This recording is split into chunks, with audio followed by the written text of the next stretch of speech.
আসসালামু আলাইকুম প্রিয় দর্শক, আমরা সরাসরি চলে যাবো ভিডিও স্ক্রিনে। সেখানে আজকের ভিডিওর মূল অংশ দেখে আসবো। ভিডিওটি অত্যন্ত গুরুত্বপূর্ণ হবে, অবশ্যই ধৈর্য সহকারে পুরো ভিডিওটি দেখবেন, তাহলেই বিস্তারিত বুঝতে পারবেন। ভিডিও শেষে গুরুত্বপূর্ণ আলোচনা করব। তো চলুন আমরা সরাসরি ভিডিও স্ক্রিনে চলে যাই, সেখানে বিস্তারিত দেখে আসি।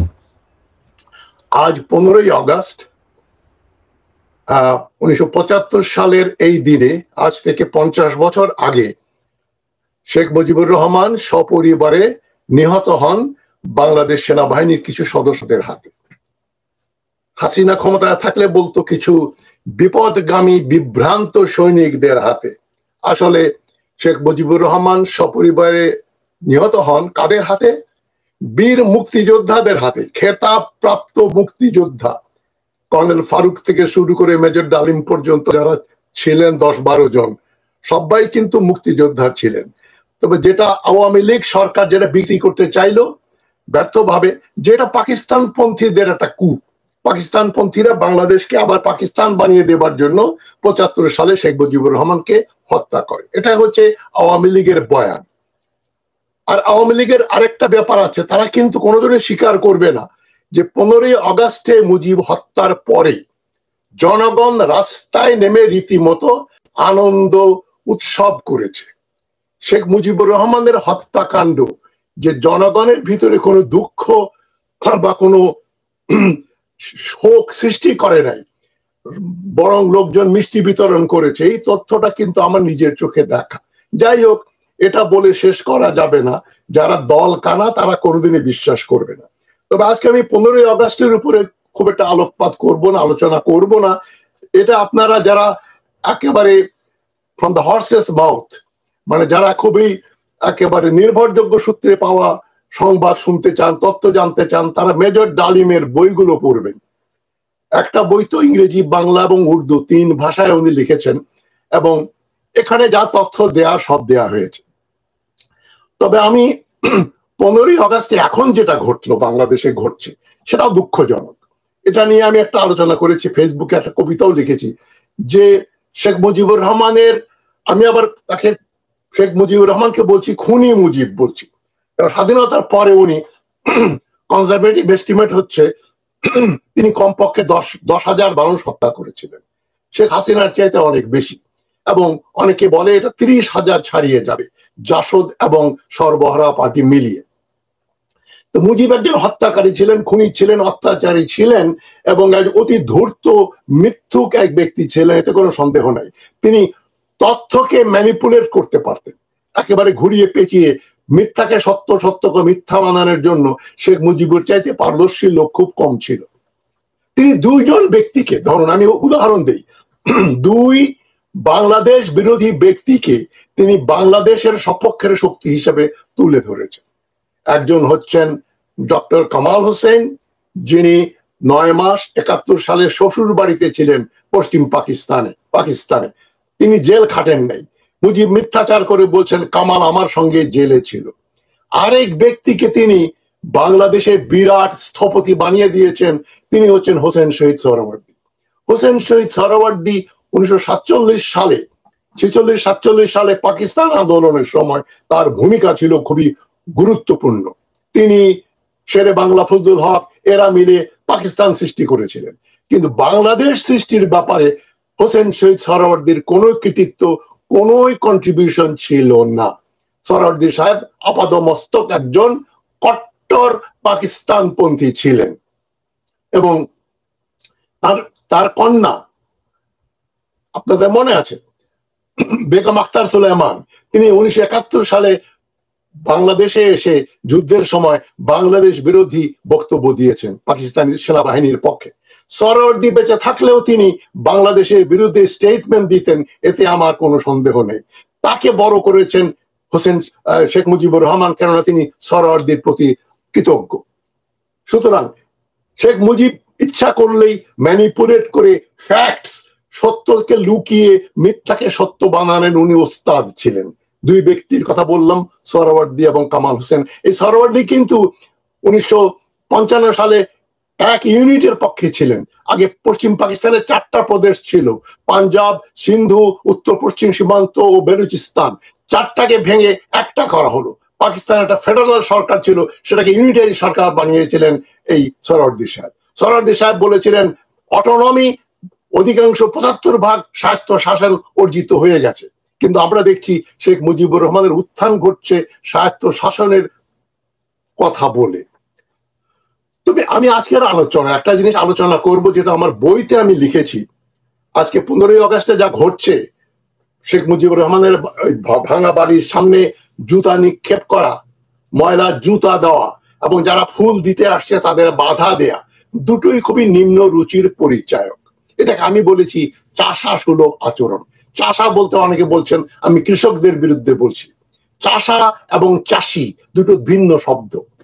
চাষি হচ্ছে কৃষক, চাষা হচ্ছে বর্বর। মার্কসের ভাষায় যাদেরকে বলা হয় লুম্পেন প্রলেতারিয়েট। তাদের কোনো নীতি, তাদের কোনো আদর্শ, তাদের কোনো সততা থাকে না। তারা গুন্ডামি বদমাশি করে। এবং শেখ মুজিবুর রহমানও কিন্তু ছিলেন চাষার নেতা। আর মূলত আর ভাসানী ছিলেন চাষি, কৃষক এবং চাষির নেতা, জনগণের নেতা। এই দুইজনের একটা ছোট্ট তুলনামূলক আলোচনা করে আজকের কথা শেষ করব। মুজিব ভাসানীর চাইতে কয়েক গুণ বেশি বিচক্ষণ ছিলেন, এতে কোনো সন্দেহ নেই। তার বুদ্ধি ছিল ভাসানীর চাইতে অনেক বেশি। মুজিব ছিলেন একটা কুটো বুদ্ধির একজন শট প্রবঞ্চক, মিথ্যুক, যিনি সহজে মানুষের মন বদলে দিতে পারতেন। সেই ব্যক্তিত্ব ছিলেন শেখ মুজিবুর রহমান। কিন্তু ভাসানী ছিলেন সৎ ও আবেগী। তিনি আগা মাথা চিন্তা না করে কথা বলতেন, কাজ করতেন। মুজিব রাজনীতির কুটচাল বুঝতেন, আর ভাসানী সহজ চাল দিয়ে মানুষের উপর বিশ্বাস রেখে আবেগ ও ভালোবাসার পুঁজি নিয়ে বসে থাকতেন। তিনি ছিলেন ব্যর্থ আর মুজিব ছিলেন সফল। এটাই আমাদের ইতিহাসের একটা বড় ট্র্যাজেডি, খুবই বড় ট্র্যাজেডি। তবে অতি চালাকি করে মুজিব সপরিবারে নিহত হলেন এবং তিনি আজও জনধিকৃত। জনগণ তার স্ট্যাচু ভেঙে ফেলেছে, তার স্ট্যাচুর উপরে পেচ্ছাপ করেছে। 32 নম্বরের সামনেও পেচ্ছাপ করা হচ্ছে, প্রতিটা ইট খুলে নিয়ে যাওয়া হয়েছে। এখন জুতা দিচ্ছে তার বাড়ির সামনে, যেটা আমি পছন্দ করি না। যারা ফুল দিতে আসছে তাদেরকে লাঠি পিটিয়ে তাড়িয়ে দেয়া হচ্ছে, এটা আপত্তিকর বলে আমি মনে করি। যাই হোক, ভাসানী ছিলেন কৃষক নেতা, আর মুজিব ছিলেন নীতিহীন এক চাষা ও তাদের নেতা। চাষা ও চাষির যে ভিন্ন, এটা তো বললাম। মুজিব কে বলা হয় তিনি বাংলাদেশের স্বপ্ন দেখেছেন 1948 সাল থেকে। তিনি 52 ভাষা আন্দোলন সম্পর্কে, তার সম্পর্কে উনি অনেক মিথ্যাচার করেছেন, যেগুলো আমরা জানি, আমরা আলোচনা করেছি। তবে মুজিব সোহরাওয়ার্দী সাহেব বেঁচে থাকতেই, সোহরাওয়ার্দী মারা যান 5ই ডিসেম্বর 1963 সাল বৈরুতে, লেবাননের বৈরুতে এক হোটেলে সোহরাওয়ার্দীর মৃত্যু ঘটে 5ই ডিসেম্বর 1963। তবে শেখ মুজিবুর রহমান ওই 63 সালের সেপ্টেম্বর মাসেই 15 দিনের জন্য ভারতের আগরতলা গিয়েছিলেন। আগরতলা ষড়যন্ত্র নামে একটা পাকিস্তান সেনাবাহিনী, নৌবাহিনী, বিমান বাহিনীর কিছু নন কমিশনড অফিসার, একজন মেজর র্যাঙ্কের, একজন ক্যাপ্টেন, আর বাদ বাকি ছিল সবাই হাবিলদার, সুবেদার, ওয়ারেন্ট অফিসার। তারা কেউই সেনাবাহিনী, নৌবাহিনী, বিমান বাহিনীর অফিসার ছিল না। তাদের নিয়ে 36 জনের একটা ষড়যন্ত্রের মধ্যে উনিও ছিলেন। উনি 63 সালে চলে যান আগরতলায়। ভারতের প্রধানমন্ত্রী নেহেরুর কাছে তিনি সাহায্য চাইলেন যে আমরা স্বাধীন করব, বাংলাদেশ বানাবো।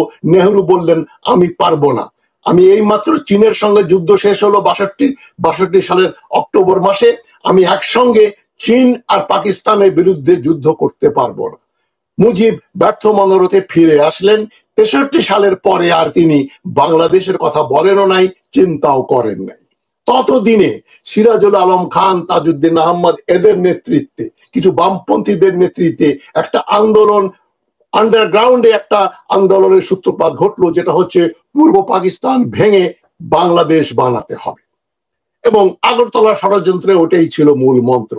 তবে শেখ মুজিবুর রহমানের বিরুদ্ধে আগরতলা মামলার প্রধান আসামি করা হলেও 1969 সালে তিনি আন্দোলনের মামলাটাই তো খারিজ হয়ে গেল। আন্দোলনের পরে ওই মামলা, ট্রাইব্যুনাল বন্ধ হয়ে গেল। তবে বিচারকরা বলতেন যে মুজিবের কোনো অংশগ্রহণ করেছিলেন আগরতলার ষড়যন্ত্রে, এ ধরনের কোনো প্রমাণ নেই। মুজিব সরাসরি ভাবে বাংলাদেশ তৈরি করার ব্যাপারে কোনো সক্রিয় ভূমিকা আর গ্রহণ করেননি। তিনি মোটামুটি স্বায়ত্ত শাসনের পক্ষেই ছিলেন এবং 1966 সালের স্বায়ত্ত শাসন আন্দোলন, 6 দফা আন্দোলনটাই মুজিব এবং মুজিবের সমর্থকেরা এগিয়ে নিয়ে গেল, যেটা পাকিস্তান ভাঙার আন্দোলন নয়, পাকিস্তানের সবগুলো প্রদেশে মানে স্বায়ত্ত শাসন অর্জনের আন্দোলন। পাকিস্তানে যে আগে 4টা প্রদেশ ছিল, ভেঙে একটা করা হয়েছিল পশ্চিম পাকিস্তান, ওইটাকে ভেঙে 4টা প্রদেশ করতে হবে, যেটা 55 সালের আগে ছিল। এবং পূর্ব পাকিস্তানকে খুব তাদের জনসংখ্যা বেশি, জনসংখ্যানুপাতে তাদের প্রতিনিধিত্ব থাকতে হবে, তাদেরকে স্বায়ত্ত শাসন দিতে হবে। 6 দফা কিন্তু পাকিস্তান ভাঙার আন্দোলন ছিল না, যদিও আইয়ুব খান বলেছিলেন এটা পাকিস্তান ভাঙার ষড়যন্ত্র, তবে এটা নিয়ে বিতর্ক হতে পারে, আমরা কোনো সিদ্ধান্তে আসতে পারবো না। তবে এখন মৌলানা ভাসানী সম্বন্ধে একটা কথা না বললেই চলে না। মৌলানা ভাসানী ছিলেন ত্যাগী, গরিব, সৎ, বিনয়ী এবং প্রচন্ড আবেগবান। আবেগ ছিল প্রচন্ড। তিনি লক্ষ লক্ষ লোকের সামনে বক্তৃতা দিয়ে জনগণকে উদ্বেলিত করতে পারতেন, উদ্বুদ্ধ করতে পারতেন, কিন্তু প্র্যাকটিক্যাল রাজনৈতিক ধারণা কি করা উচিত সেটা তার ছিল না। রাজনৈতিক প্রজ্ঞার অভাব ছিল, যেটা শেখ মুজিবুর রহমানের অনেক বেশি ছিল। সেই জন্য শেখ মুজিব সফল হলেন, ভাসানী বিফল হলেন। 1964 সালে মানে মৌলানা ভাসানী চীন ভ্রমণে যান এবং চীনে তিনি সেখানে চীনের নেতা মাও জেতুংয়ের সঙ্গে দেখা করেন। 1962 পরে ভারত চীন যুদ্ধের পরে চীন পাকিস্তানকে সমর্থন করতে শুরু করলো এবং আইয়ুব খানও চীনের দিকে ঝুঁকলেন।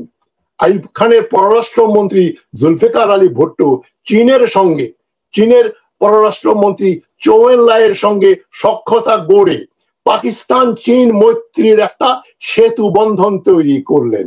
আইয়ুব খান তখন আমেরিকার যুক্তরাষ্ট্রের চাইতে চীনের দিকে ঝুঁকলেন।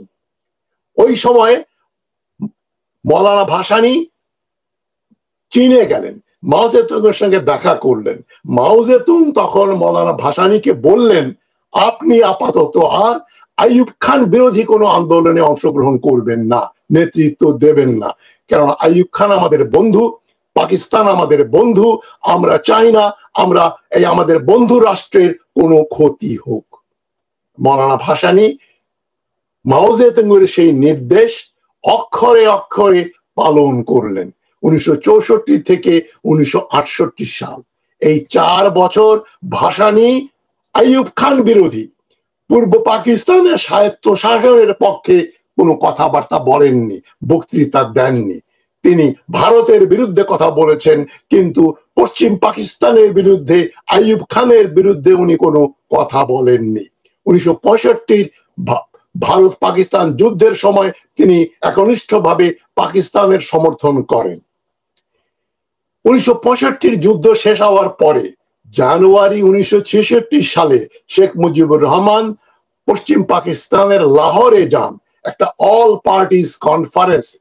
সেখানে যারা 6 দফা রচনা করেছিলেন শেখ মুজিবুর রহমান নন, সেখানে ছিলেন আনিসুর রহমান, আখলাকুর রহমান, নুরুল ইসলাম, এরা সব অর্থনীতিবিদ, মুজাফফর আহমদ চৌধুরী রাষ্ট্রবিজ্ঞানী এবং সংবাদ পত্রিকার তৎকালীন সম্পাদক খায়রুল কবির যিনি পরে ব্যাংকার হয়েছিলেন। খায়রুল কবির সাহেব আমাকে নিজে বলেছেন সংবাদ অফিসে তার টাইপিস্ট তার টাইপরাইটার দিয়ে 6 দফা রচনা করে, এবং 6 দফা যে ইংরেজি সেটা দেখলে আপনারা বুঝবেন শেখ মুজিবুর রহমানের পক্ষে অত সুন্দর ইংরেজি লিখে 6 দফা ড্রাফট করা সম্ভবপর ব্যাপার ছিল না। তবে শেখ মুজিব সবসময় আত্মম্ভরিতা এবং আত্মগৌরবে নিজেকে আত্মগৌরবান্বিত করতেন। তিনি দাবি করে বসলেন যে 6 দফা আমার। খায়রুল কবির সাহেব আমাকে নিজে বলেছেন যে মুজিব যখন লাহোরে যাচ্ছেন তার পাঞ্জাবির পকেটে আমি একটা বড় কাগজ ঢুকিয়ে দিলাম, 2 পৃষ্ঠার একটা কাগজ ঢুকিয়ে দিয়ে বললাম, এটা আপনি প্লেনে বসে পড়বেন এবং এটা লাহোরে যখন কনফারেন্স হবে তখন লাহোর কনফারেন্সে আপনি এই 6 দফা উপস্থাপিত করবেন। এবং ওটা করেই কিন্তু মুজিব হিরো হয়ে গেলেন। আর তখন মৌলানা ভাসানী মাও জেতুংয়ের কথা মতো চীনের সঙ্গে চীনের কথা মতো পাকিস্তান বিরোধিতায় উনি ক্ষান্ত। তিনি আইয়ুব খানের বিরুদ্ধে কোনো কথা বলছেন না, এবং খালি মাঠটা চলে গেল শেখ মুজিবুর রহমানের হাতে। এবং এই যে 64 থেকে 68, 66 সালে শেখ মুজিবুর রহমানকে গ্রেফতার করা হলো 6 দফার জন্য।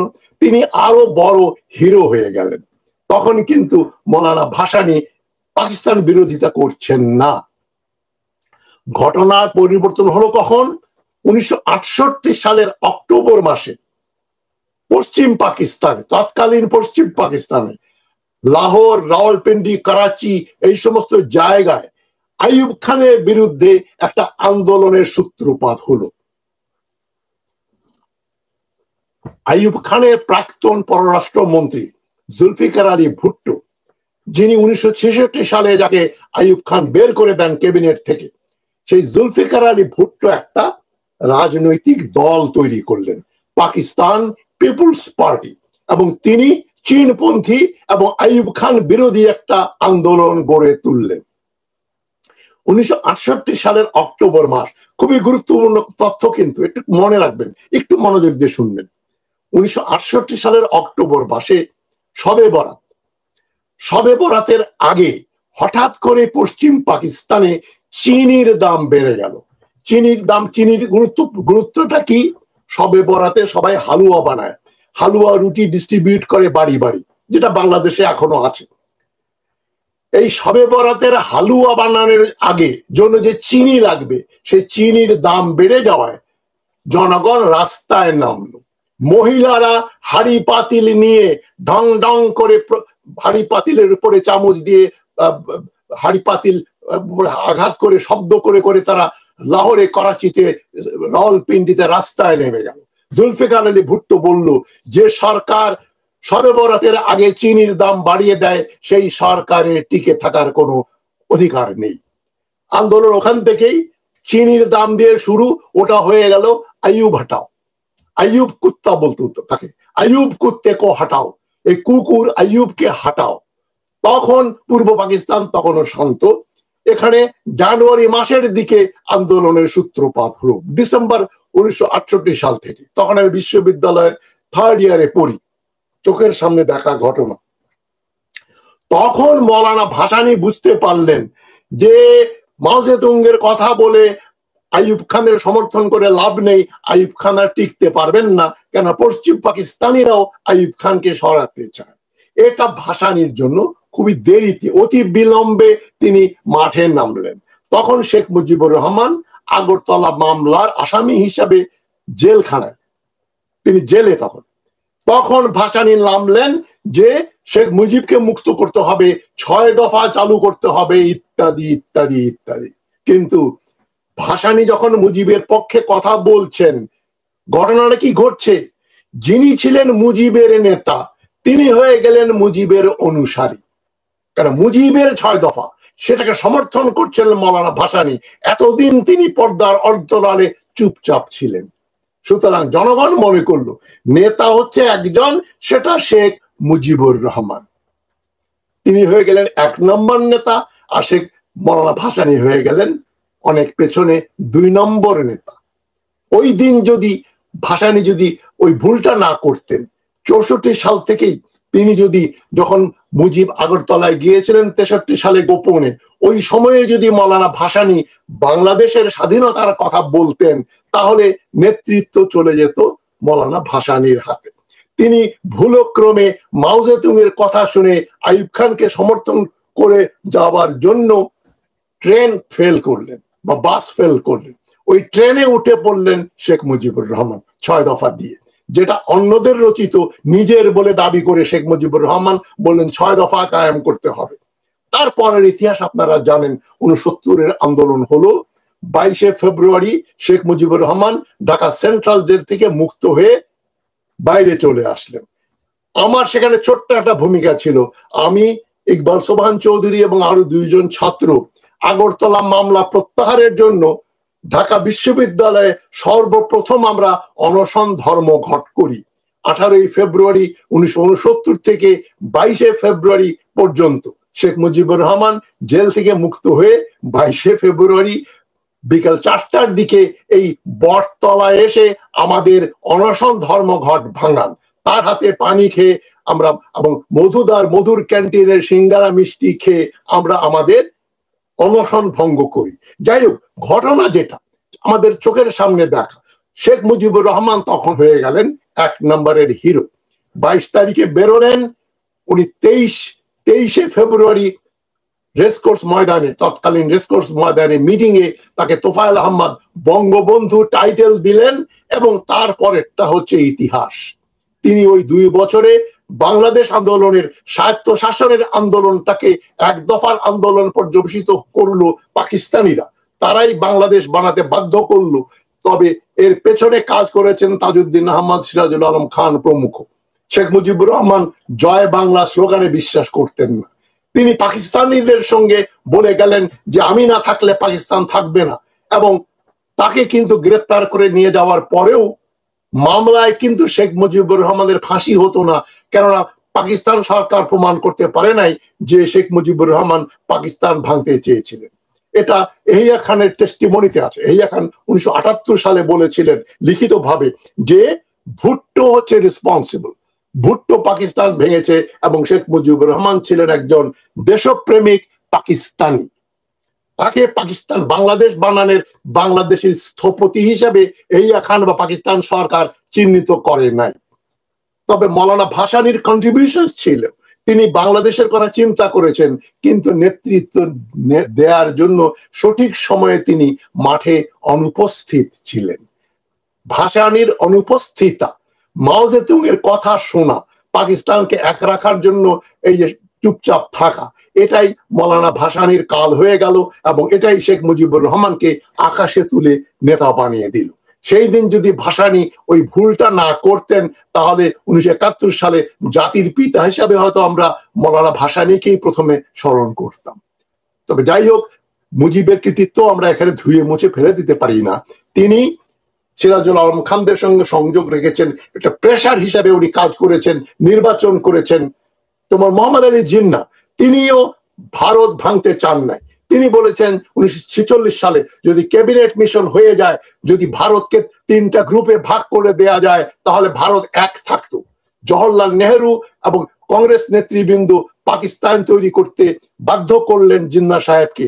তদ্রূপ ভুট্টো এবং এহিয়া খান এই মানুষ হত্যা করে বাংলাদেশ তৈরিতে একটা গুরুত্বপূর্ণ নেগেটিভ রোল হলেও তারা পালন করেছে, বাংলাদেশ তৈরি করলো।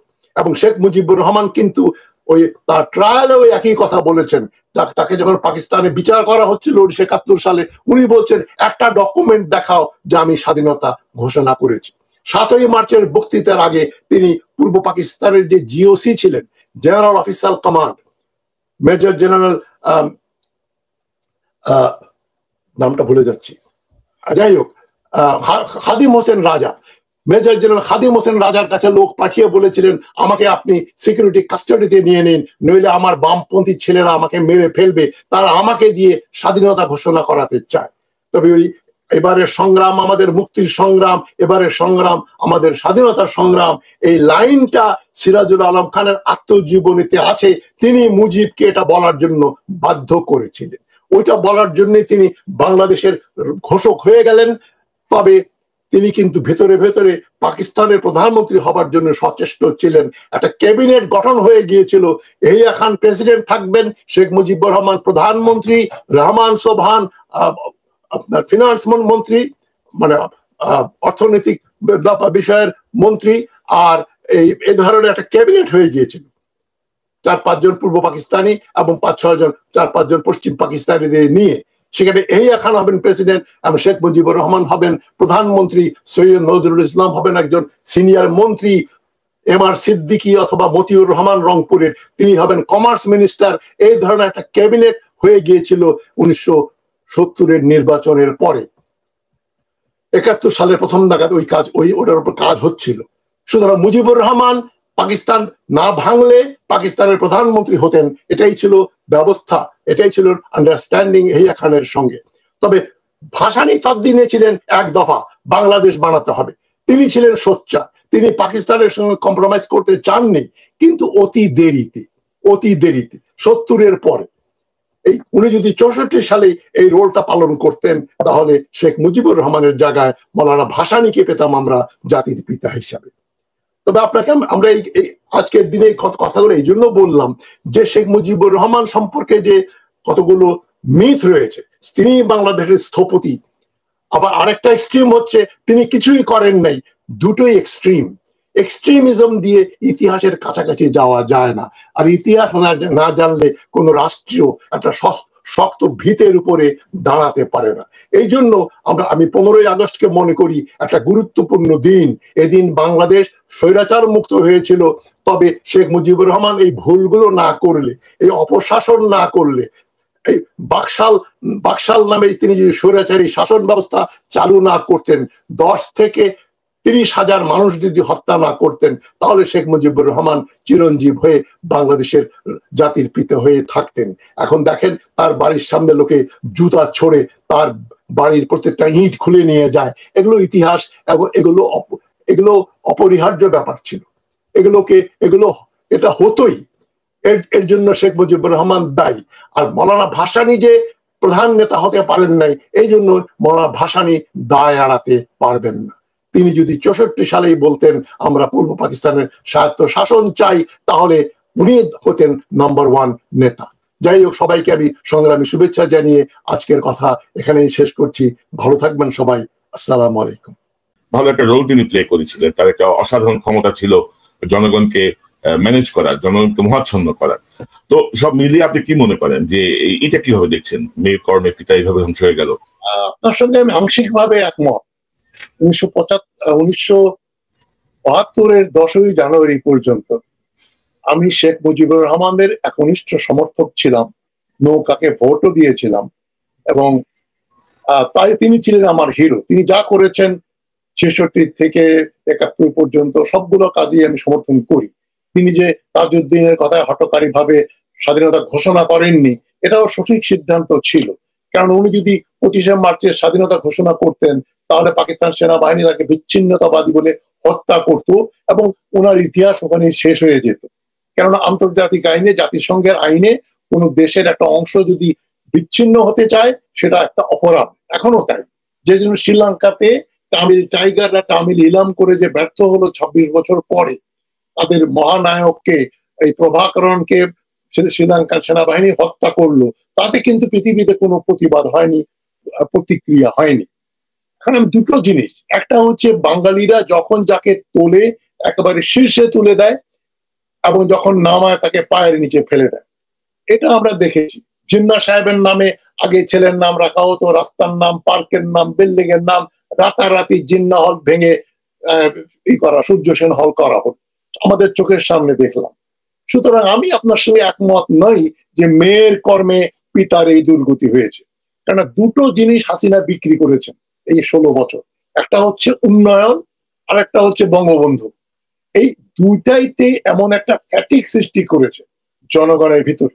বঙ্গবন্ধু স্কুল, কলেজ, স্যাটেলাইট, আর লোকজন বিরক্ত হয়ে বাথরুমের বাইরেও লিখে রাখতো বঙ্গবন্ধু শৌচাগার। এগুলো যে হিডেন ট্রান্সক্রিপ্ট, লোকের মনের ভিতরে যে রাগটা আছে সেটার বহিঃপ্রকাশ। এখন উন্নয়ন যদি ফেল না করতো হাসিনা, উন্নয়ন যদি এতই লোকজনকে সন্তুষ্ট করেছে, সবাই নাকি 2 বেলা ভালো মাছ মাংস দিয়ে ভাত খায় বললেন এক মন্ত্রী, তাহলে তারা তো এই ছাত্রদের আন্দোলনের বিরুদ্ধে রুখে দাঁড়াতো। যদি 1 কোটি লোক ছাত্রদের পক্ষে রাস্তায় নামে, তাহলে 10 কোটি লোক ছাত্রদের বিরুদ্ধে নামার কথা ছিল। কেননা সবাই তো হাসিনার উন্নয়নে উন্নত হয়েছে। দুটোই মিথ, উন্নয়ন এবং শেখ মুজিবুর রহমান দুটোকেই উপর থেকে চাপানো হয়েছে। এবং শেখ মুজিবুর রহমানকে আমরা যদি বলি যে উনি একেবারে মহানায়ক ছিলেন, সেটা 1972-73 পর্যন্ত, 73-এর নির্বাচনের আগ পর্যন্ত। 1975 সালের 15ই আগস্ট যেদিন তার হত্যাকাণ্ড ঘটলো, আমি নিজে প্রত্যক্ষ করেছি। লোকজন আনন্দ উচ্ছ্বাস করেছে, মিষ্টি খেয়েছে, মিষ্টি বিতরণ করেছে। আমি 15 তারিখের উপরে একটা কবিতা লিখেছিলাম বা ছড়া লিখেছিলাম, আমি শেষ 2 লাইন আপনাদের পড়ে শোনাচ্ছি। মিষ্টির দুর্ভিক্ষ হয়েছিল সেদিন সারা দেশে, কি একটা বিশ্রী ব্যাপার। কোত্থেকে এলো হাওয়াতে মানুষ এত মিষ্টি খাওয়ার। এখন এটা তো এই এত হাওয়াতে মানুষ মিষ্টি খাইতে আসলো কেন আসলো? তারা এই যে 5ই আগস্টের মতো 15ই আগস্ট তারা মনে করেছিল স্বৈরাচারের হাত থেকে মুক্তি পেলাম।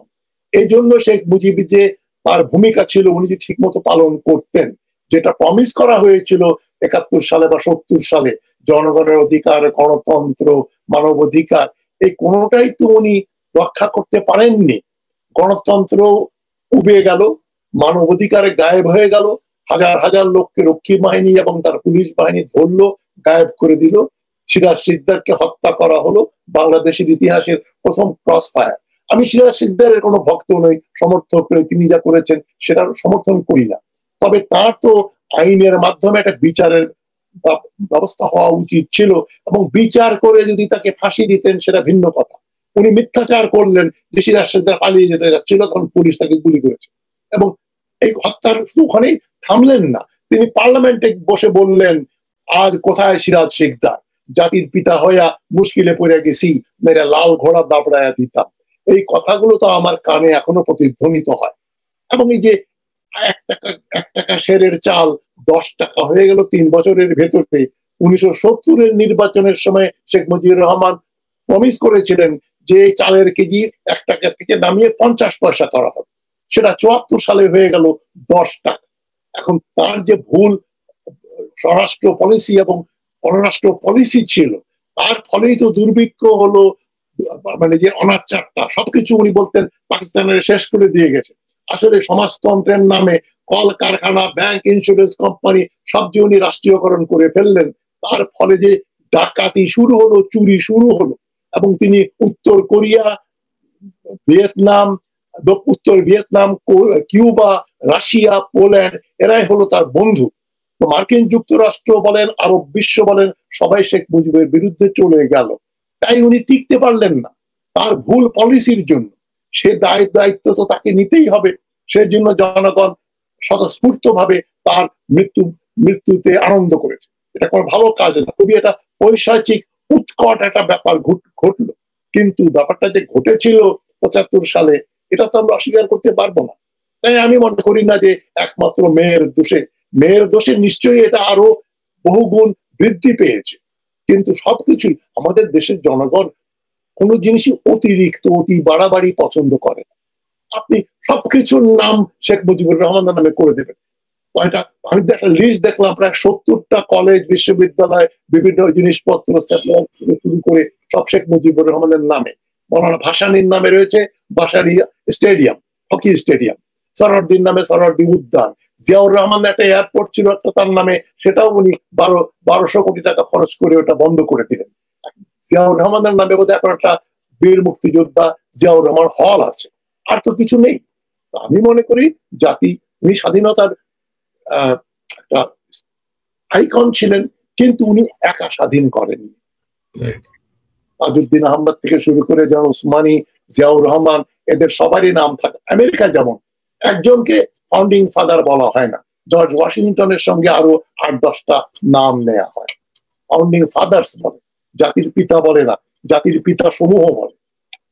আচ্ছা, ধরেন অতি কথন, অতি চর্চা শেখ মুজিবুর রহমানকে আসলে একটা ঘৃণার জায়গায় নিয়ে গেছে যে বলাই চলে। কিন্তু আপনি ধরেন যদি কম্পেয়ার করেন যে পিতা এবং কন্যার মধ্যে, শেখ মুজিবুর রহমান এবং শেখ হাসিনার মধ্যে, আপনি কি কি মিল খুঁজে পান? শেখ মুজিবুর রহমান তো বাকশাল করেছিল, একদলীয় শাসন চেয়েছিল, তারপরে আপনার ওই সময় জাসদের প্রায় 20,000 নেতাকর্মীকে হত্যার অভিযোগ আছে। তো সব মিলিয়ে এই কম্পেয়ারটা আপনি কিভাবে করবেন এই দুজনের মধ্যে যদি একটা কম্পেয়ার করেন? আপনি কম্পেয়ার করলে সে হাসিনা পেয়েছে 16 বছর একসঙ্গে, শেখ মুজিব পেয়েছেন 3.5 বছর। 3.5 বছরে যদি উনি 20-30 হাজার মানুষ হত্যা করে থাকেন, তাহলে তো তার ট্র্যাক রেকর্ড হাসিনার চেয়ে খুব খারাপ না। তো এখন এই তার যে কাজগুলো, বিমান, এই পুরো একটা বিমান নিয়ে চলে যেতেন উনি, উনার গল ব্লাডার অপারেশন হল, যেটা চিকিৎসা ঢাকাতেই সম্ভব ছিল। তিনি লন্ডনে গিয়ে গল ব্লাডার অপারেশন করলেন, আবার সুইজারল্যান্ডে কয়েকদিন থাকলেন সপরিবারের লোকজন নিয়ে। এটা তো বাড়াবাড়ি। কমনওয়েলথ কনফারেন্সে গেলেন, পুরো একটা বোয়িং বিমান নিয়ে চলে গেলেন, 7 দিন পরে বিমান সহ ফিরলেন। এই যে কালচারটা, বিমান নিয়ে দেশ ছেড়ে চলে যাওয়া, এটা কিন্তু মুজিবুর রহমানের আমলে আগে আইয়ুব খান, ইয়াহিয়া খান, এরা মানে কেউই করেননি পাকিস্তানের 24 বছরে, এবং কেউ করেনি। এবং এই যে কতগুলো ব্যাপার, যে আমি তো রাষ্ট্র, আমি দেবার পারবো না, আমি করবার পারবো না, এই যে আমিত্ব উনি ঘোষণা করলেন, লোকজন মনে করলো তার দুর্ভিক্ষ তাহলে উনি করেছেন আর উনি দেবেন সবকিছুর। যদি আমি কর্তৃত্ব গ্রহণ করি, আমি তোমাদের খাওয়াচ্ছি, খাওয়া যখন অভাব পড়বে তখন লোকজন বলবে খাবার দেন। যেমন ওই যে মোহাম্মদ রফিক আজাদ কবিতা লিখেছিলেন, ভাত দে হারামজাদা নইলে মানচিত্র খাবো। এখন উনি সবকিছু নিজের ঘাড়ে নিয়েছিলেন। এটা এই ধরনের উনার এক ধরনের মেন্টালিটি ছিল, যে আমি যেটা বুঝি অন্যেরা বোঝে না, করতে পারে না। এটাই হচ্ছে স্বৈরাচারীর কালচারের একটা অংশ, আমি আমি আমি। ওটাই তাকে শেষ করে যেটা তার মেয়ের মধ্যেই ছিল, যে ওই যে বললো না, সে কোথায় হাসিনার কথা জন্য বলছিল যে রেহানা বলল তুমি 16 কোটি মানুষকে খাওয়াও আর তুমি 10 লাখকে খাওয়াইতে পারবে না, মানে আমি খাওয়াই, আমার দেশ, আমার বাবা স্বাধীন করছে, আমার বাবার দেশ। এই যে অহংকার অহমিকা, এটা আসলে, এবং বিস্ময়কর ব্যাপার কি স্যার, যে 2009 সাল থেকে যে পরিমাণ আপনার এই শেখ মুজিবুর বন্দনা করা হয়েছে, আওয়ামী লীগের বন্দনা, চেতনার বন্দনা করা হয়েছে, বা মানুষের ভেতরে ঢোকানোর চেষ্টা হয়েছে, মানে এই প্রজন্মটাকে অনেকে আওয়ামী প্রজন্ম হিসেবে চিহ্নিত করতে করতে যেই তারা যা দেখালো, মানে তাদের মাথায় কিছুই ঢুকে নাই আসলে। তারা যে কোনো ভাবেই হোক তারা এই বিষয়গুলো সম্পর্কে অবগত ছিল। তো এখন স্যার, অনেকে খুব সমালোচনা করছেন যে শেখ মুজিবের মূর্তি বা ভাস্কর্য যেভাবে ভাঙা হয়েছে, যেভাবে নিশ্চিহ্ন করে ফেলার চেষ্টা হয়েছে, এই যে এত ক্ষোভ, বিশেষ করে ইন্ডিয়ান মিডিয়াতে এগুলো নানাভাবে প্রজেক্ট করা হচ্ছে, তো এটাকে আপনি কিভাবে দেখেন? হাসিনার সবচেয়ে বেশি ক্ষতি করেছে ইন্ডিয়া এবং তার অতি উৎসাহী সমর্থক সেনাবাহিনী, পুলিশ বাহিনী, আমলা শ্রেণী এবং তার রাজনৈতিক সমর্থক। এরা সমষ্টিগতভাবে দায়ী, এবং শেখ হাসিনা যে আনব্রিডেল, যা ইচ্ছা তাই স্বেচ্ছাচারিতা করে যাচ্ছে। তার বিরুদ্ধে আওয়ামী লীগের দলের ভিতরে যেহেতু কোনো গণতন্ত্র ছিল না, এখনো নেই, ফলে কেউ তো প্রতিবাদ করতে পারেনি। যাই মুখে আসছে অশ্রাব্য গালাগাল করছেন খালেদা জিয়াকে, একে তাকে, ও কি জানে সে কি করেছে, জিয়া তো 400 টাকার মেজর ছিল ইত্যাদি, সে পাকিস্তানি রাজাকার। এই কথাগুলো যদি দলের ভিতর থেকে প্রতিবাদ আসতো, বা কথা বলার আগে যদি তার একটা জবাবদিহিতা থাকতো, যে আমি এ কথা বলবো, আমার দলের লোকজন তো আপত্তি করবে, কিন্তু সেটা হয়নি। তারা সবাই কট্টালিকা প্রবাহের নেত্রী যা বলেন তাই। তবে এমন কোন অনাচার নাই যেটা শেখ হাসিনার আমলে হয় নাই, এবং আগে আমরা যেটা শুনি নাই, বিডিআর ম্যাসাকার, 57 জন আর্মি অফিসারকে হত্যা করা হলো, তার কোনো বিচার হলো না, তার কোনো মানে কমান্ডো বাহিনী নামিয়ে একটা অ্যাটেম্পটও না হলো না ওদেরকে ধরার, এবং তাদেরকে ইন্টারকন্টিনেন্টাল হোটেল থেকে লাঞ্চ এনে প্রধানমন্ত্রীর অফিসে খাওয়ানো হলো। এগুলো তো পৃথিবীর কোথাও ঘটে না। লগবুক সাইন না করে অতগুলো লোক প্রধানমন্ত্রীর সাথে দেখা করলো, যারা এই সেনা হত্যায় নিয়োজিত ছিল। তখনও সেনা হত্যা চলছিল পিলখানাতে। এই একটা ঘটনা মনে করেন, এই যে নিরপরাধ লোকজনকে যুদ্ধ অপরাধী বলে ফাঁসি দেওয়া হলো পত্রিকায় স্কাইপ কেলেঙ্কারির পরে, আমি যদি শেখ হাসিনার জায়গায় থাকতাম, আমি সঙ্গে সঙ্গে ট্রাইব্যুনাল ভেঙে দিয়ে ওই জাস্টিস নিজামুল হক এবং জিয়াদুল মালুম এদেরকে গ্রেপ্তার করতাম, এবং নিজামি থেকে শুরু করে সবাইকে বিনা বিচারে খালাস দিয়ে দিতাম, যেটা আমাদের মস্ত ভুল হয়েছে। ওই প্রজ্ঞা, ওই বড় মন, এই যে হাসিনার প্রতি একটা প্রতিহিংসা, যে আমি এদেরকে শেষ করে দেবো যাতে নিষ্কণ্টক ভাবে শাসন করি। নিজামীর মুজাহিদি যদি অতই খারাপ হতো, গোলাম আজম খারাপ হতো, গোলাম আজমের পা ছুঁয়ে তিনি আওয়ামী লীগের প্রেসিডেন্সিয়াল ক্যান্ডিডেট জাস্টিস বদরুহাদের চৌধুরীকে নিয়ে মগবাজারে গোলাম আজমের বাড়িতে যেতেন না। তিনি কতটা প্রতিহিংসা পরায়ণ, গোলাম আজমের ছেলে brigadier Azmi, sword of honour পাওয়া ব্রিগেডিয়ার অফিসার, তাকে বরখাস্ত করে তার সমস্ত বেনিফিট বাতিল করে দিয়ে তাকে আয়না ঘরে ভরে রাখা হলো। 8 বছর 9 বছর উনি এখানে থাকলেন। এই সবগুলো ঘটনা তো আপনি পাকিস্তান আমলে শুধু 9 মাসে এরকম ঘটনা পাবেন, লোকজনকে গুম করা হয়েছে, গায়েব করা হয়েছে, বিনা বিচারে বন্দি রাখা হয়েছে। আইয়ুব খানের সময় হয় নাই, এই খানের সময় হয় নাই, 25শে মার্চের আগে, এবং তার আগেও 47 থেকে এই আপনার 71 পর্যন্ত এই ধরনের ঘটনা তো ঘটেনি। ভারতেও ঘটে নাই, এখানেও ঘটে নাই। পৃথিবীর এই উত্তর কোরিয়াতে হতে পারে এই ধরনের ঘটনা, রাশিয়াতে হতে পারে, কোন গণতান্ত্রিক দেশে এই ধরনের ঘটনা ঘটে না। এই ঘটন পটীয়সী যেটাকে বলা হয় শেখ হাসিনা, উনি এত অঘটন ঘটিয়েছেন, এত ফলাও করে। এই যে কর্নেল ফারুকদের যে ফাঁসি দেওয়া হলো, তার তো জানা উচিত ছিল যে এদের একটা পপুলারিটি আছে। এবং দেখেন ডাইকোটমিটা দেখেন, কর্নেল ফারুকদের যদি আপনি ফাঁসি দেবেন, তাহলে যে কর্নেল ফারুকদেরকে জেনারেল এরশাদ ফ্রিডম পার্টি করার অনুমতি দিলেন এবং ফ্রিডম পার্টি বিরোধী দলে হিসাবে চিহ্নিত হলো, সেই এরশাদের সঙ্গে তাহলে হাসিনা উঠা বসা করলেন কি করে? হ্যাঁ, আমার বাবার হত্যাকারীদের আপনি লেজিটিমাইজ করেছিলেন। একটা সূত্রের থেকে আরেকটা সূত্র টেনে এনে যে আপনি 2 আর 2 4 করবেন, শেখ হাসিনার ব্যাপার এটা করা যেত না। এই যে এরশাদের আমলে নির্বাচন 1986 সালে যারা নির্বাচন করবে তাদেরকে জাতীয় বেঈমান বলা হবে, তার একদিন পরে উনি টাকা পয়সা খেয়ে ওই নির্বাচনটা করলেন, এরশাদকে লেজিটিমাইজ করলেন আওয়ামী লীগ এবং জামাত ইসলামী। উনি জামাত ইসলামের সঙ্গে থেকেই তো আন্দোলন করলেন। সেই জামাতি নেতাদেরকে আমার চাক্ষুষ দেখেছি যে আমার এক সাংবাদিক বন্ধু তিনি বলছেন যে হাসিনা এবং মতিউর রহমান নিজামী একটা বিয়েতে ছিলেন, সেখানে খালেদা জিয়া প্রধানমন্ত্রী হওয়ার পরে। তো সেখানে মানে ওই মতিউর রহমান নিজামী কি একটা বলেছিলেন, তখন তার পেটে খোঁচা মেরে হাসিনা বলছেন যে আমারে কংগ্রেচুলেট করে কি হবে, মধু তো সব ওইখানে, মানে খালেদা প্রধানমন্ত্রী হয়েছে। এই ধরনের সম্পর্ক ছিল। মানে একজন পুরুষ মানুষের পেটে আপনি খোঁচা মারছেন, যেটা আমার প্রত্যক্ষদর্শী, তার মিথ্যা বলার কথা না। আমি মূল কথাটা হচ্ছে উনি জামাতের সঙ্গে ওঠা বসা করেছেন, আবার সুযোগ পেলেই তাদেরকে ফাঁসি দিয়েছে। এই যে একটা ভয়ের সংস্কৃতি তৈরি করলেন, যারা তার সঙ্গে ওঠা বসা করতো তারা তো নিশ্চয় ভয়ে ভয়ে ছিল যে বাবা আজকে আমরা তার সুনজরে আছি, কোন দিন আমার কি হয় আমাদেরকে ধরে ফাঁসি দিয়ে দেয়। তিনি যে ফাঁসির ভয়টা ঢুকালেন মানুষের ভেতরে, আপনি কি মনে করেন তার সেনা অফিসার, পুলিশ অফিসার, আমলা এবং আওয়ামী লীগ নেতৃবৃন্দ শেখ হাসিনাকে নিয়ে খুব কমফোর্টেবল ছিল?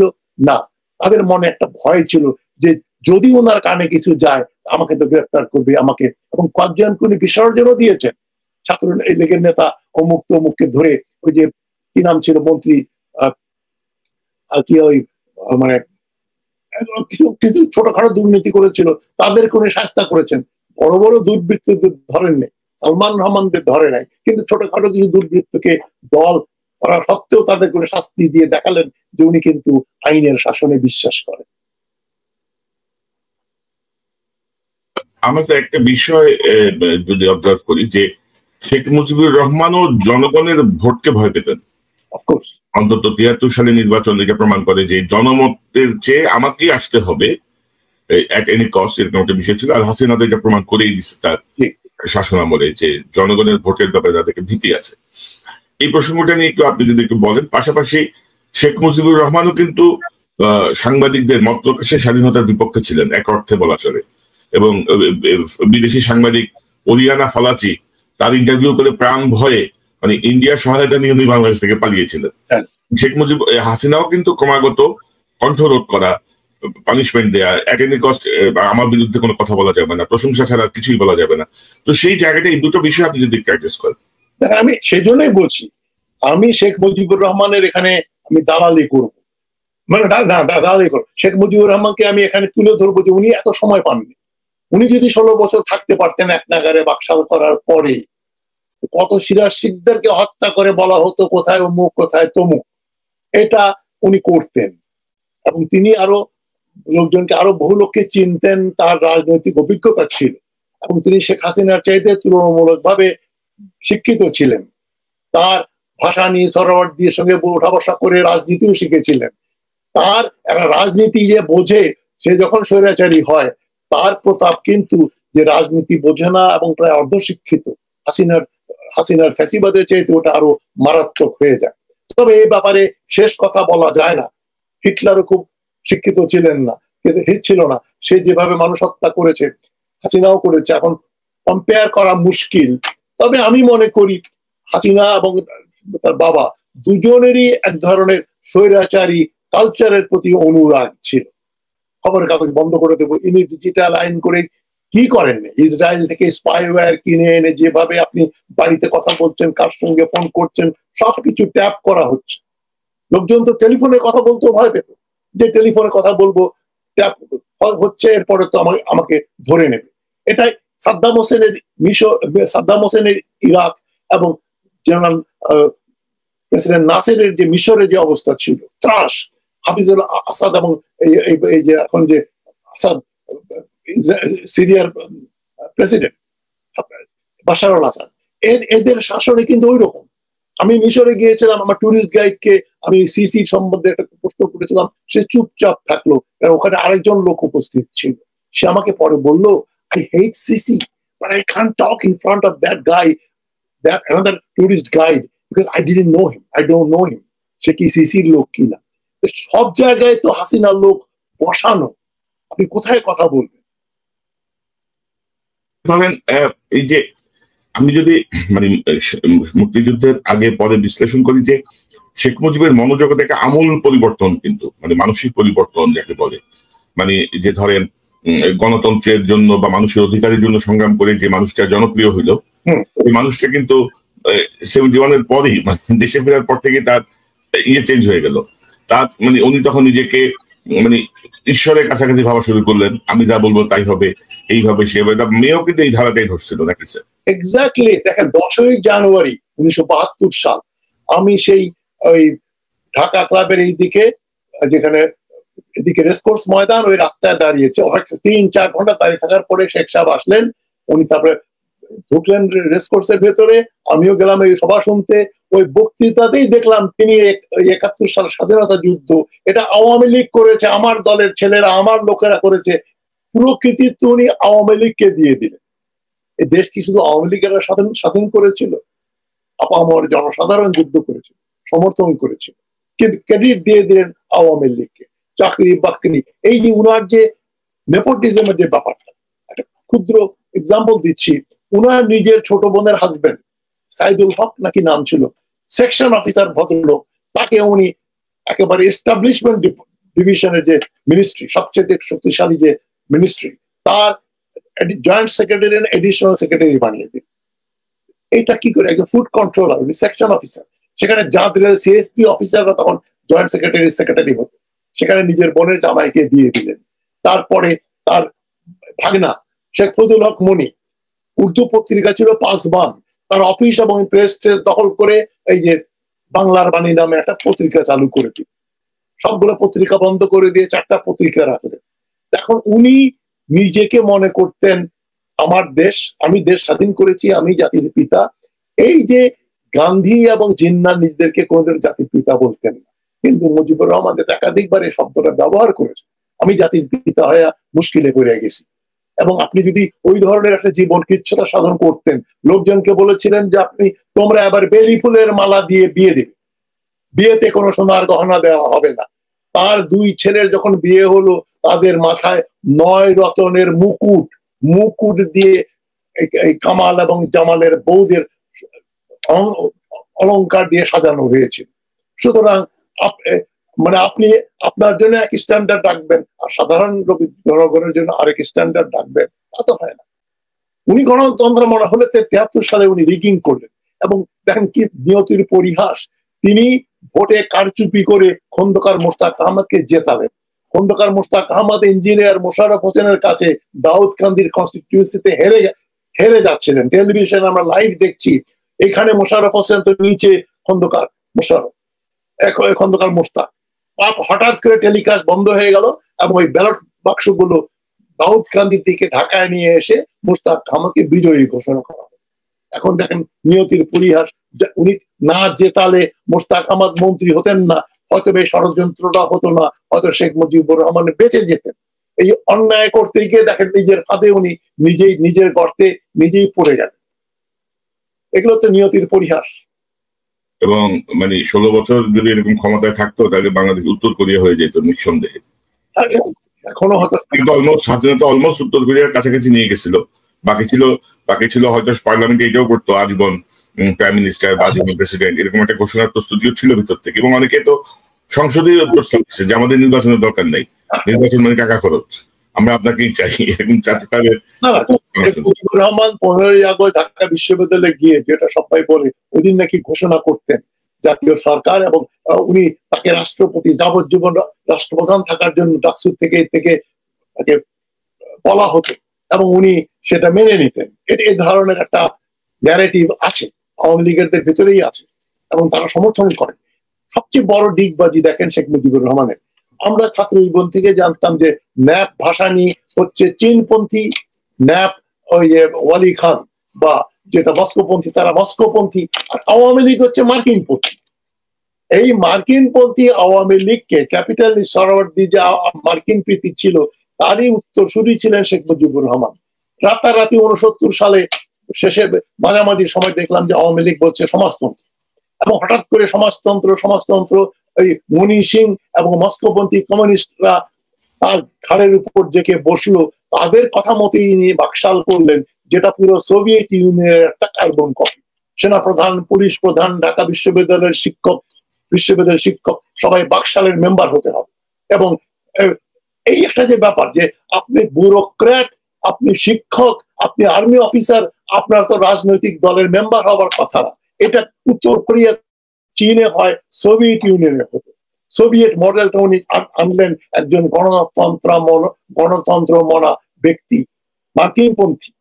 তিনি ক্যাপিটালিজম থেকে শিফট করে চলে গেলেন সোশ্যালিজমে। ফলে তার সোশ্যালিস্ট পলিসির জন্য উনি কিউবার কাছে যখন পাট বিক্রি করলেন, তখনই মার্কিন যুক্তরাষ্ট্র তার উপরে নিষেধাজ্ঞা দিয়ে দিল। ওই নিষেধাজ্ঞার ফলে দুর্ভিক্ষ হলো, দুর্ভিক্ষে 15 লক্ষ লোক মারা গেল। এবং তারপরে আর শেখ মুজিবুর রহমানের তিনি এতটা ঘৃণিত হয়ে গেলেন যে আর টিকে থাকা সম্ভব ছিল না। ওটাই। তবে স্যার ধরেন আনফর্চুনেটলি আমরা যেটা দেখি যে শেখ হাসিনার স্বভাব মানে তার বাবার মতোই ডিক্টেটোরিয়াল, এবং উনি কন্টিনিউয়াস এইভাবেই চালিয়ে গেছেন প্রথম থেকে শেষ পর্যন্ত। আগেও যখন ছিলেন তখন একটু সফট থাকলেও পরবর্তীতে এটা আমরা দেখেছি। আবার ধরেন ওই বংশের মধ্যে ধরেন শেখ ফজলুল হক মনির ছেলে ব্যারিস্টার ফজলুল তাপস, সেম বাবার মতোই খাসলত, বাবার মতোই ডিক্টেটর, বাবার মতোই কথাবার্তা ছিরি। তো মানে এদের হইল না। এখন ধরেন মানে আওয়ামী লীগ তো অনেকটা নিশ্চিন্ন হওয়ার পথে। আপনি কি মনে করেন? আওয়ামী লীগ কি মনে করেন যে শেখ হাসিনা যেভাবে পালিয়েছে? সাইকিটা আমি বুঝি না। মানে আমি এই 50 বছর এই যে গবেষণা করার পরেও আমি ঠিক বুঝতে পারি না বাঙালিরা কি চায়। মানে আজকে যাকে একেবারে বাড়িতে ফেলে দিচ্ছে, কালকে আবার তাকে মাথায় নিয়ে নাচবে। তবে এরা কারণ হয়েছে কি, বাংলাদেশের ইতিহাসে যত দুষ্কৃতিকারী ছিল রাজনীতিবিদ, তাদের কারোই কোনো সুষ্ঠু বিচার হয় নাই। একমাত্র হোসেন মোহাম্মদ এরশাদের 5 বছর জেল হয়েছিল কি জনতার টাওয়ারের টাকা পয়সা অল্প একটা কিছু চুরি। সেই যে স্বৈরাচার হিসেবে 9 বছর শাসন করলো, তার জন্য তার কোনো বিচার হয় নাই। তো সুতরাং কোন বড় দুর্বৃত্ত রাজনীতিবিদ, police officer, secretary, army officer কারোরই তো বিচার হয় না। বিচার না হলে হয় কি, ওরা 6 মাস 1 বছর লুকিয়ে থাকে, পরে আবার প্রত্যেকে গর্ত থেকে বেরিয়ে এসে এরা রিহ্যাবিলিটেট হয়ে যায়। তবে একটা ভালো দক্ষ আমি দেখছি, এই যে ছাত্র জনতা, তারা যেভাবে বন্দুকের সামনে বুক টান করে বলছে গুলি কর, এটা যারা করতে পারছে তাদেরকে আবার ওই রকম একটা স্বৈরাচারী সরকারের গঠন করে ওই বোতলের ভিতরে তাদেরকে আবার বলবে জিন তুমি বোতলের ভিতরে চলে যাও। যে জিন বোতল থেকে বেরিয়েছে দৈত্য, সেই দৈত্যকে আর স্বৈরাচার দিয়ে কন্ট্রোল করা যাবে না। ডক্টর ইউনূস যদি ঠিক মতো ডেলিভারি না করেন, দেখবেন তার বিরুদ্ধে ছাত্ররাই আবার রাস্তায় নামবে।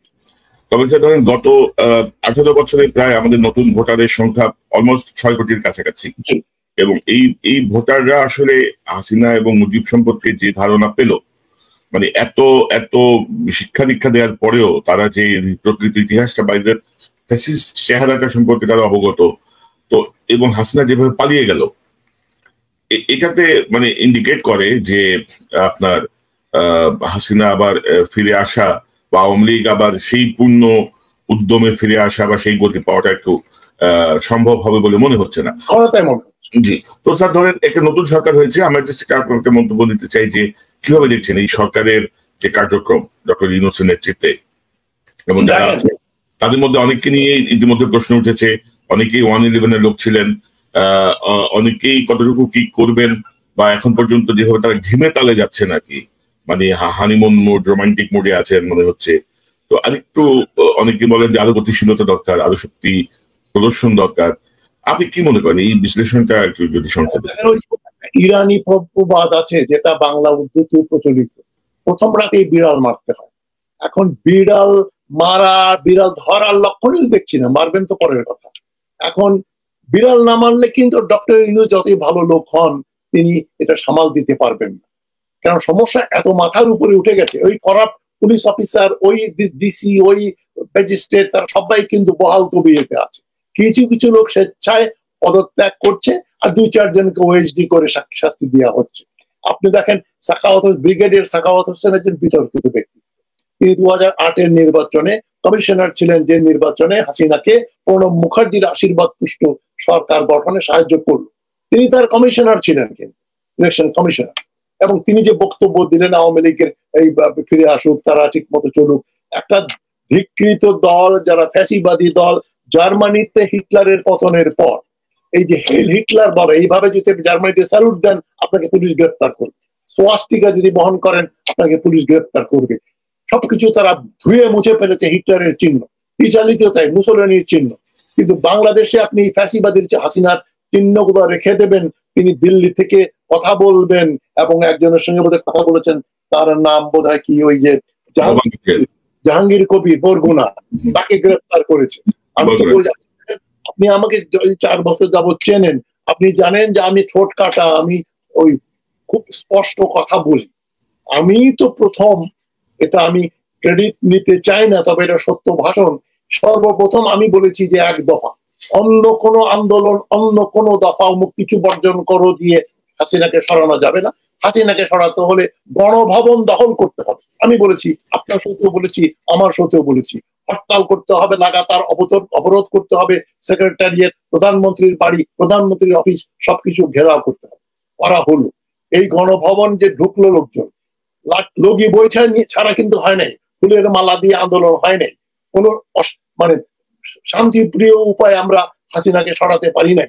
সেখানে 5 থেকে 7,000 মানুষ নিহত হয়েছে, 400-500 না।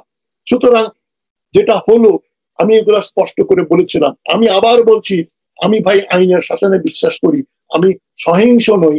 তবে যারা অপরাধ করেছে, মানুষ হত্যা করেছে, মানুষ হত্যায় যারা সহায়তা করেছে, তাদের বিচার হওয়া উচিত দেশের প্রচলিত আইনে বা ট্রাইব্যুনালে। আমি তো মনে করি মৃত্যুদণ্ড এবং যাবজ্জীবন কারাদণ্ডের অ্যাটলিস্ট কয়েক শত ক্যান্ডিডেট লুকিয়ে আছে বা বিচরণ করছে প্রকাশ্যে। এই যে জার্নালিস্ট গুলো হাসিনাকে দালালি করলো, তাদেরও বিচার করতে হবে। অশিক্ষিত লোক আওয়ামী লীগ সমর্থন করলে আমি কিছু বলার থাকে না। নজরুল ইসলাম খান তার প্রেস সেক্রেটারি হলেন, এই যে আরো কতগুলো লোক, শ্যামল দত্ত থেকে শুরু করে এই বসুন্ধরা গ্রুপের জার্নালিস্টরা, বিভিন্ন জার্নালিস্ট, তাদের যে দৌরাত্ম, টেলিভিশন জার্নালিস্ট, টেলিভিশন মালিক যারা ছিলেন, তাদের যে দৌরাত্ম বেড়েছিল, এবং তারাই কিন্তু সহায়তা করেছে প্রচারণা। গোয়েবেলসের যে ব্যাপারটা, এই গোয়েবেলসিয়ান প্রপাগান্ডা তো করেছে মিডিয়া, এবং এই মিডিয়াতে যারা প্রচার করেছে তারা হাসিনার মতোই বা তার চাইতে বেশি দায়ী। তাদেরকে আপনি ধরবেন না, লুকিয়ে থাকবে কয়দিন, তারপরে কিছুদিন পরে ধীরে ধীরে প্রেস ক্লাবে আসবে, তারপরে তার অফিসে যাবে, সবই রিহ্যাবিলিটেটেড। রিহ্যাবিলিটেশনের কালচার, আমি আমার নিজের ইউটিউবে 5 বার বলেছি এই কথা। ডক্টর ইউনুসের হাতে এখন নেপোলিয়নের তরবারি। সেটা কি জিনিস? নেপোলিয়ন ফরাসি বিপ্লবের পরে 1899-এর দিকে যখন উনি ক্ষমতায় আসতে যাচ্ছেন, যে এই বিপ্লবের পরে অনেক অনাচার হয়েছে, অনেক অত্যাচার হয়েছে, সবকিছু ঠিক মতো চলছে না, দেশের বিরুদ্ধে ব্রিটেন এবং অন্যরা ফ্রান্সের বিরুদ্ধে যুদ্ধ করছে, নেপোলিয়ন তখন কু করে ক্ষমতায় আসছেন। তাকে যখন সাংসদরা বললেন তোমার অথরিটি কি, তখন তিনি তরবারি বের করে বেরোছিলেন, এটাই আমার অথরিটি। এবং ওই তরবারির মাধ্যমে নেপোলিয়ন দেশে শান্তি স্থাপন করে উনি দেশ শাসন করেছেন আরো 15 বছর। তো আমি বলি ডক্টর ইউনূসের হাতে এখন নেপোলিয়নের তরবারি। আর কেউ যারা বলবেন যে সংবিধান মেনে চলতে হবে, 8ই অগাস্ট যেদিন ডক্টর ইউনূস প্রধান উপদেষ্টা হিসেবে শপথ দিলেন অন্তর্বর্তীকালীন সরকারের, সেদিনই তো, ওই মুহূর্তেই তো বাংলাদেশের যে শাসনতন্ত্র সেটাকে ভেঙে ফেলা হলো। কেননা শাসনতন্ত্রে 2012 সালে এই যে বিচারপতি খায়রুল হকদের কারসাজিতে, হাসিনার কারসাজিতে কেয়ারটেকার সরকারের প্রভিশনটা তুলে দেয়া হলো। সুতরাং কেয়ারটেকার সরকার এখন যে দেশে আছে, সাংবিধানিক ভাবে এটা অবৈধ। ডক্টর ইউনূস একটা অবৈধ কাজ করেছেন, এখন আরো 2-3টা অবৈধ। সুপ্রিম কোর্টের রেফারেন্স নেওয়া হয়েছে, সুপ্রিম কোর্টের রেফারেন্স দিয়ে এটাকে এক ধরনের বৈধতা দেওয়া হয়েছে। সুপ্রিম কোর্টের এই লেজিসলেচারের উপরে জুডিশিয়ারির ওই অধিকার থাকে না, ইন্ডিপেন্ডেন্ট। মানে সরকারের তো 3টা ব্রাঞ্চ, এক্সিকিউটিভ, লেজিসলেচার, জুডিশিয়ারি, 3টাই আলাদা। এখন সেখানে এই লেজিসলেচার করলো, এটার উপরে রুলিং দেবে বিচারক, সেটা মানে তর্ক বিদ্ধ ব্যাপার যে আপনি তার একটা আপদকালীন একটা বৈধ ইয়ে দেওয়া হয়েছে, এটা হয়তো ভবিষ্যতে সংসদ নির্বাচনের পরে পার্লামেন্ট হয়তো এটা রেটিফাই করলে তখন একটা পূর্ণ বৈধতা আসবে বা সেটাই বলছি, ওটাই হচ্ছে নেপোলিয়নের তরবারি, আপনি একটা খোঁচা দিয়েছেন আর দেননি। আমি মনে করি আরো অনেকগুলো খোঁচা দিতে হবে তরবারি দিয়ে। নাম্বার ওয়ান হচ্ছে পার্লামেন্টারি সিস্টেম ভেঙে প্রেসিডেন্সিয়াল ফর্ম করতে হবে, এবং সারাদিন চুপ, তিনি এই হাসিনার যত রকম দুষ্কর্ম আছে তার একজন অন্যতম সহযোগী, তাকে অবিলম্বে পদত্যাগ করিয়ে গ্রেফতার করতে হবে। ডক্টর ইউনূসকে রাষ্ট্রপ্রধান হতে হবে, ইমার্জেন্সি পাওয়ার দিয়ে উনি দেশ শাসন করবেন, কনস্টিটিউশন চেঞ্জ করবেন, প্রেসিডেন্সিয়াল ফর্ম আনবেন, বাই ক্যামেরাল লেজিসলেচার করবেন, সব ঠিকঠাক করে কনস্টিটিউশন এক্সপার্ট দিয়ে করে উনি দেশের শাসনভার পূর্ণ মাত্রায় গ্রহণ করে একটা রেফারেন্ডাম দেবেন, গণভোট দেবেন। গণভোটে যদি লোকজন বলে ডক্টর ইউনূস যা করেছেন এটা বৈধ, তাহলে উনি বৈধতা পেয়ে যাবেন। আমি তো মনে করি কমপক্ষে 90% লোক উনাকে সমর্থন করবে, তারপরে দেশ চলবে, তারপরে আমরা নির্বাচনের দিকে আসবো।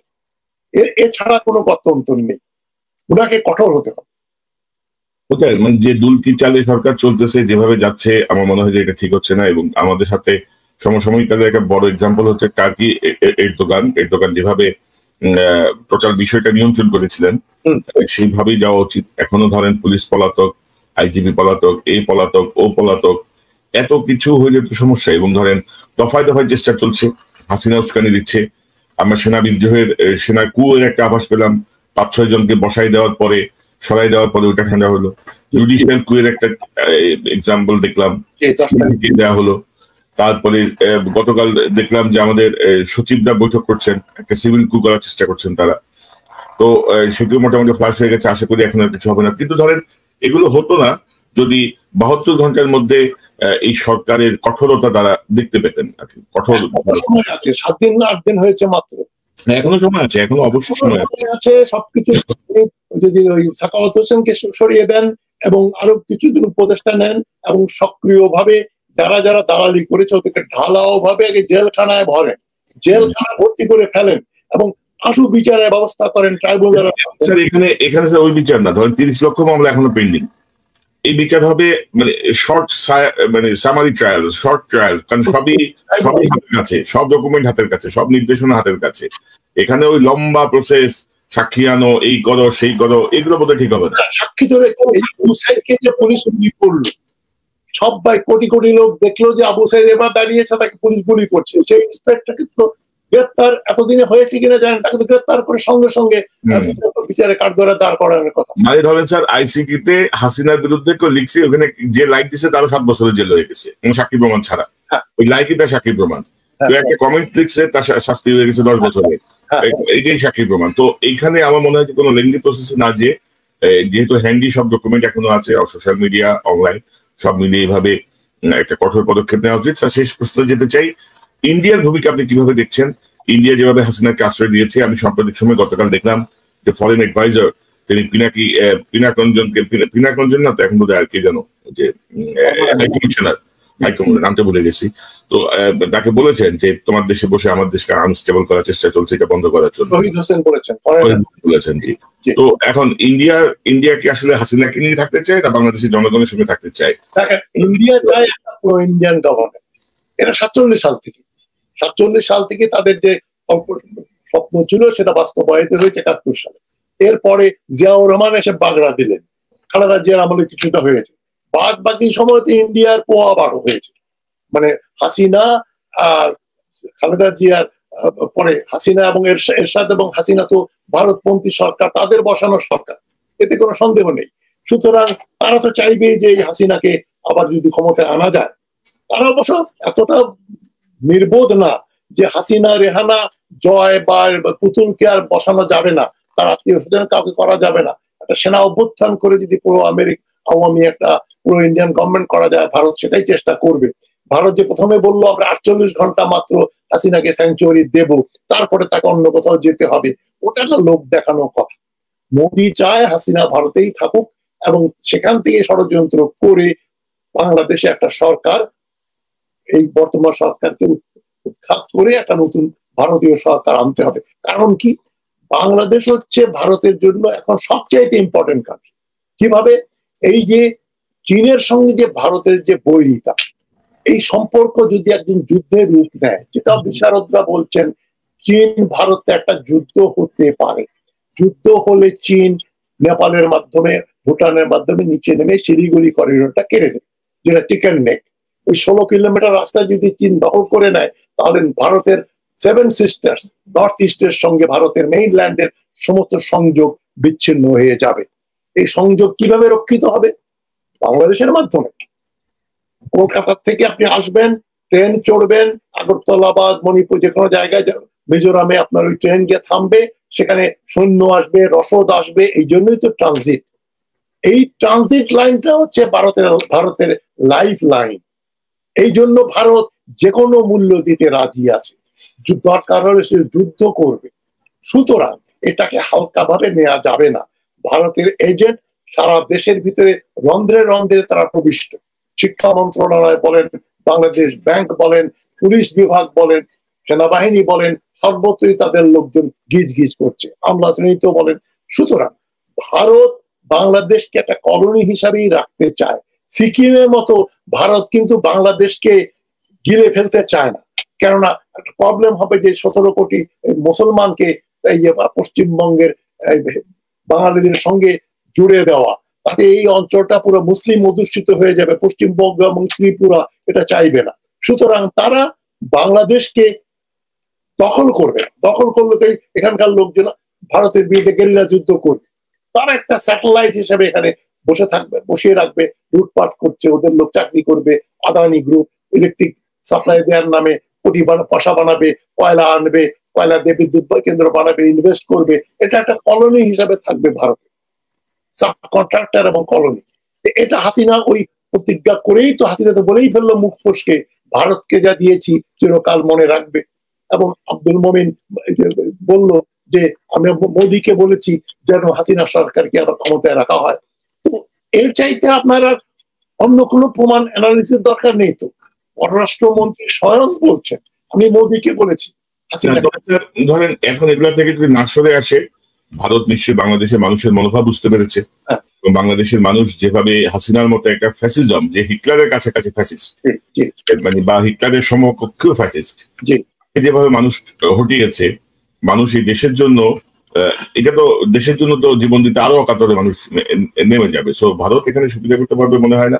বাট এখন যারা ক্ষমতায় আছে তাদের আরো কঠোর পদক্ষেপ নেওয়া উচিত, আরো কঠোরতা প্রয়োজন। পাশাপাশি আপনি দেখেছেন যে অন্তর্বর্তীকালীন সরকারের শপথে ভারতের হাইকমিশনার যোগ দেয়নি। কেন যোগ দেয়নি তার কাছে একটা ব্যাখ্যা চাওয়া উচিত ছিল, যে হোয়াট ইজ দ্য রিজন, এই অডাসিটির কারণটা কি দেখা বল। এবং মানে এত টুনুনুনু করার কিছু নাই, যেটা আমি মনে করি। জনতার এই শক্তি দেখার পরে সরকারের আর এত টুনুনুনু করে কিছু করার মতো আবশ্যকতা আছে বলে মনে করি না। আর স্যার ওই নানা রকমের গুজব আসছে, ইন্ডিয়া কু করাবে, ইন্ডিয়া সৈন্য পাঠাবে, ইন্ডিয়া হ্যান করবে, ইন্ডিয়া ত্যান করবে। আমাদের সেনাবাহিনীর ভেতরে যে উদ্দীপনা, সাধারণ সৈনিক এবং মিড লেভেলের অফিসার, মানে উপরের লেভেলের 8-10 জন এখনো হাসিনার সঙ্গে যোগাযোগ রাখছে, এবং জনগণের মধ্যে যেই উৎফুল্লতা বা যে স্বতঃস্ফূর্ততা, তাতে ওই ইন্ডিয়ার কোনো কু করানো বা এইসব করানো আমার মনে হয় না ধোপে টিকবে। কু করলে দেখবেন আবার 10 কোটি লোক রাস্তায় নামবে, ওইটা তারা বুঝে গেছে। দেখলেন না যে হোম মিনিস্টারকে বলছে পুলিশ স্যার গুলি করে একটা মারি, অন্ধগুলো দাঁড়ায় থাকে, তারা তো যায় না। তো খুব উদ্বিগ্ন, কি নাম ওই কামাল, লোটাস কামাল হতো না, আসাদুজ্জামান কামাল। আমি নামগুলো মনে রাখতে পারি না। আসাদুজ্জামান খান মাথা নাড়ছে না, ওইটাই আমাদের মানে বাঙালি আবারও দেখাই দিচ্ছে তারা অনন্য এই বিশ্বে। এই স্বৈর শাসনের বিরুদ্ধে খালি হাতে নিরস্ত্র জনতা, কোন রকমের অস্ত্র ব্যবহার না করে শুধুমাত্র নিজের বুকের রক্তে আবারও বাংলাদেশকে দ্বিতীয়বারের মতো স্বাধীন করেছে। আমরা চাই না সেটি ব্যাহত হোক। আমরা চাই না হাসিনার কোনো ভূত এই সরকারে ঢুকুক। হাসিনাকে যারা পুনর্বাসিত করেছিল 2009 সালে 111-এর মাধ্যমে, তাদের কোনো এজেন্ট আবার পুরানো কোনো চক্রান্তে লিপ্ত হোক, সেটি আমরা চাই না। ডক্টর তাজ হাসমি, আপনাকে অসংখ্য ধন্যবাদ আপনার মূল্যবান সময়ের জন্য। ধন্যবাদ আমাকে ডাকার জন্য। ভালো থাকবেন। দর্শক, এতক্ষণ যে অনুষ্ঠান শুনলেন নিশ্চয়ই আপনার এই আলোচনার মর্মার্থ উপলব্ধি করতে সক্ষম হবেন। আমি আবারও বলছি, বাংলাদেশের ছাত্র জনতা, বাংলাদেশের সৈনিক, দেশপ্রেমিক সেনাবাহিনী আবারও প্রমাণ করেছে তারা এই দেশের ফ্যাসিজমকে হঠাৎ একটু সময় লেগেছে ঠিকই, কিন্তু ফ্যাসিজম সরেছে, ফ্যাসিজম আর কখনোই বাংলাদেশে মাথাচাড়া দিয়ে উঠতে পারবে না। এটি একটি দৃষ্টান্ত হয়ে রইল। পাশাপাশি আমরা যেটি বলছিলাম, এই ফ্যাসিস্ট হাসিনার অত্যাচার, নিপীড়ন এবং অতি কথন তার বাবাকে ধ্বংস করে দিয়েছে বাঙালির মন থেকে। আমরা যার যা অবদান, যার যা মর্যাদা, তাকে আমরা অবশ্যই সেটি দিতে চাই এবং এটি না দেওয়াটা অন্যায়। কিন্তু হাসিনা যা করেছে তাতে আসলে শেখ মুজিবুর রহমানকে এখন আর ওইভাবে মূল্যায়ন করতে গেলেই আপনি মানুষের ঘৃণার মুখে পড়বেন, মানুষের শত্রুতার মুখে পড়বেন। কারণ আপনি আসসালামু আলাইকুম প্রিয় দর্শক, আশা করি পুরো ভিডিওটি দেখেছেন এবং বুঝতে পেরেছেন বর্তমান বাংলাদেশের যে অবস্থা, সেই অবস্থা নিয়ে আজকের প্রতিবেদন তৈরি করা হয়েছে এবং আজকে আমরা বিশেষ একটি লাইভ ভিডিও দেখে আসলাম। বাংলাদেশের বর্তমান পরিস্থিতি, বর্তমান অবস্থা সম্পর্কে জেনে আসলাম। আপনারা জানেন যে বর্তমানে বাংলাদেশে কয়েকটি বিষয় ট্রেন্ডিংয়ে রয়েছে। সিলেটের সাদা পাথর উধাও, সেখানে ধুধু মরুভূমিতে পরিণত করেছে বিএনপি নামধারী কিছু লোকেরা, যারা আসলে পেটের দায়ে রাজনীতি করে, যাদের আসল উদ্দেশ্যই হচ্ছে রাজনীতি করে টাকা কামানো, বা তারা রাজনীতি করেই শুধুমাত্র মানুষের জবরদখল করে, জমি দখল থেকে শুরু করে চাঁদাবাজি, রাহাজানি, নানা রকম অপকর্মের জন্যই রাজনীতি করে। বিএনপির এক অংশ এরকম কাজ করে, বাংলাদেশের সবাই জানে। আরেকটি বিষয় ট্রেন্ডিং, যে আজকে 15 আগস্ট ছিল।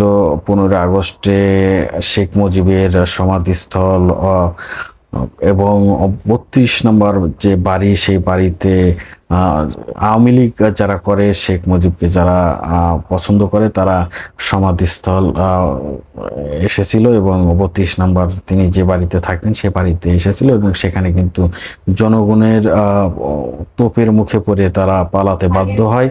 আর 2-1 গিয়েছিল, বেশি লোকে আমরা দেখতে পারিনি। যারা 2-1 গিয়েছিল, ওই 2-1 নিয়েই সারা দেশে আজকে সারাদিন নিউজও হয়েছিল, আমরা নিউজ দেখতে পেরেছি। ব্যাপকভাবে তাদেরকে তাড়া দেওয়া হয়েছে। ছাত্রদল, ছাত্র শিবির, সেখানে বাংলাদেশের সাধারণ জনগণ উপস্থিত ছিল এবং আসলে শেখ মুজিবকে কোনোভাবেই বাংলাদেশের মানুষ আর তার মুখে আনতে চায়নি, এমন একটি পরিস্থিতি কিন্তু তৈরি হয়েছিল, আমরা দেখতে পেরেছি। সারা বাংলাদেশ উত্তাল ছিল। আমরা একের পর এক নিউজ দেখতে পেরেছি, সোশ্যাল মিডিয়াতে, টিভি পর্দায় নানা রকম নিউজ দেখতে পেরেছি 15 আগস্টকে কেন্দ্র করে। এছাড়া সজীবজের জয় সহ আওয়ামী লীগের অনেক নেতা কর্মী ভিডিও লাইভে এসেছে এবং নেতাকর্মীকে নানা রকম আদেশ নির্দেশ দিয়েছে, আমরা সেই বিষয়গুলো দেখতে পেরেছি। প্রিয় দর্শক, আজকের এই ভিডিওটি কেমন লাগলো অবশ্যই কমেন্টে জানাবেন। সবাই ভালো থাকবেন, সুস্থ থাকবেন। ভিডিওটি শেষ করছি। আসসালামু আলাইকুম।